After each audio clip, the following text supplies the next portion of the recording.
Many, I'd argue say most, pro-life advocates have a direct connection with abortion.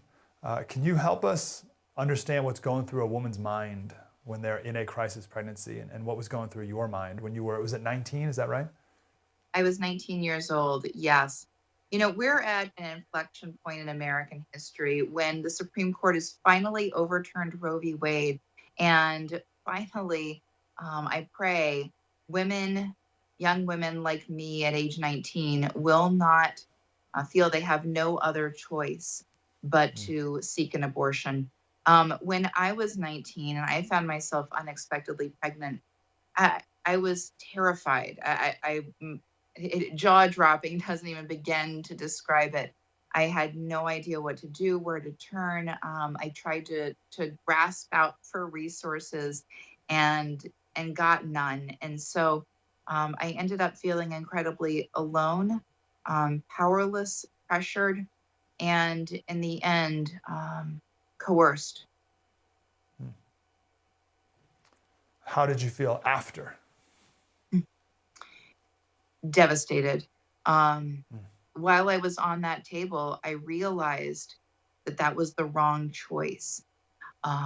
Everything that happened behind those closed doors of the abortion facility was wrong. It felt wrong in my gut, in my soul. I knew that it was wrong. I was asking questions. They weren't giving answers.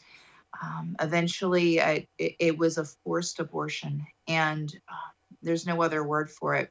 It was gut wrenching. So when I was able to pull myself together enough to leave that abortion facility, the healing process had just begun, and really it took years to try to recover from that experience, because it was just there's nothing like the pain of a soul being ripped out of you. There's just nothing like it, and that's a regret you live with for the rest of your life. Kat, thanks for sharing all that. I'm super grateful.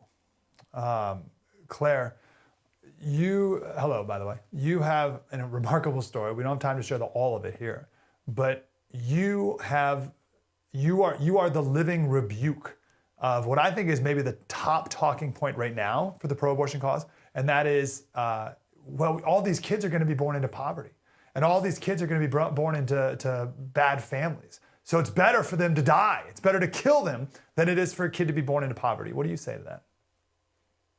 Well, that certainly would have been my circumstance. My birth mother was 13 years old. She was not ready to be a mother. Her parents were divorced. She definitely didn't have a life full of privilege. And so that could have been my circumstance, but I was chosen through adoption by my parents. I've had an incredible life. And I think that no circumstance can define my humanity, can define any other child's humanity. And I don't think that we have that right to decide that based on circumstances, someone is more human or less human because of these unfortunate possibilities. And so fortunately for me, I was chosen by my family. I've had an incredible life regardless of my circumstances. And, I've had disabilities. I was born alive after an abortion procedure that aborted my twin. I still suffer from the hip and foot complications that I was born with because of that abortion.